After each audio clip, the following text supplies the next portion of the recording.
Baik, bismillahirrahmanirrahim. Assalamualaikum warahmatullahi wabarakatuh. Nama saya Anggun Nurjana, semester 2 NIM 0101240101. Di sini saya akan mempresentasikan hasil resum dari saya yang mengambil dari buku Imajinasi Islam, sebuah rekonstruksi Islam di masa depan. Nah, yang pertama adalah formasi Islam awal. Di sini dari formasi Islam awal itu adalah Al-Quran sebagai teks pewahyuan terbentuk melalui proses yang sangat panjang selama 23 tahun. Nah, pada masa itu juga wujud Al-Quran bukan berupa mushaf tercetak. Kemudian poin yang kedua yaitu posisi sentral Muhammad. Sejarah mencatat Muhammad pernah bekerja sebagai pengembala kambing. Pekerjaan ini ikut membentuk pribadi yang bertanggung jawab dan peduli pada hewan pengembalaannya. Kemudian Muhammad juga pribadi yang kontemplatif, secara intens sering melakukan uziah di Gua Hiro saat memasuki usianya yang ke-35 tahun. Terus kemudian ketika dirinya menerima wahyu ilahi dan mendeklarasikan diri sebagai Rasul Allah, ibarat tanah memang sudah siap untuk menerima bibit unggul yang pada urutannya tumbuh lebat menjadi pohon peradaban yang amat besar. Nah, kemudian dia pernah jadi sosok yang karakternya diakui masyarakat dengan gelar Al-Amin.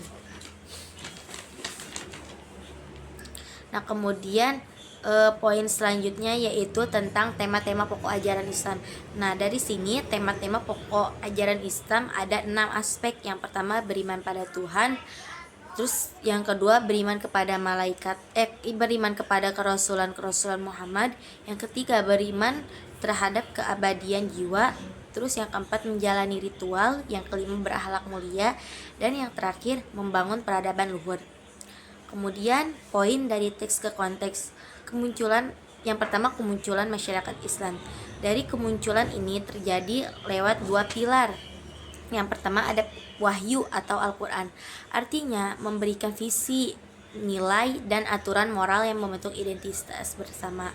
Terus yang kedua kepemimpinan Nabi Muhammad, artinya menerjemahkan wahyu itu menjadi sistem sosial politik nyata, mempersekutukan suku yang sebelumnya terpecah. Jadi kemunculan ini bukan cuma soal agama sebagai keyakinan, tapi transformasi sosial dari masyarakat. Selanjutnya Islam historis dan metahistoris.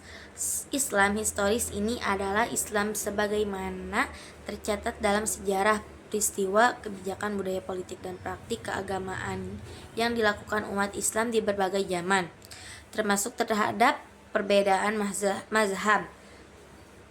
Kebijakan khalifah ini tradisi lokal hingga interpretasi ulama.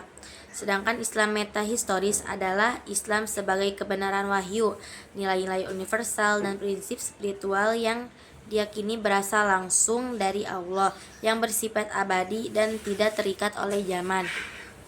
Jadi kalau semisalkan histori itu terikat oleh zaman, sedangkan metahistoris itu tidak terikat oleh zaman.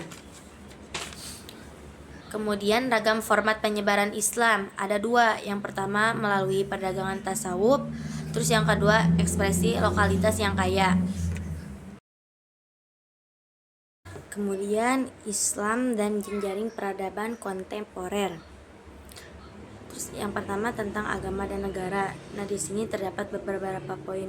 Yang pertama, Islam tidak hanya agama ritual tapi juga punya dimensi sosial politik. Yang kedua, hubungannya agama dan negara dalam sejarah Islam sangat beragam. Yang ketiga, tantangan sangat peradaban kontemporer. Yang keempat, menjaring peradaban kontemporer. Artinya adalah bagaimana Islam memposisikan diri dari tanah politik dan pemerintahan sambil tetap mampu beradaptasi menyerap hal-hal baik dari dunia modern dan merangkai peradaban yang selaras dengan agama Islam. Terus kemudian masa depan agama. Di sini ada eksklusif. Terus yang kedua inklusif dan yang ketiga pluralis. Mungkin cukup sekian hasil resume dari saya, kurang lebihnya tolong dimaafkan. Billahi taufiq wal hidayah. Wassalamualaikum warahmatullahi wabarakatuh.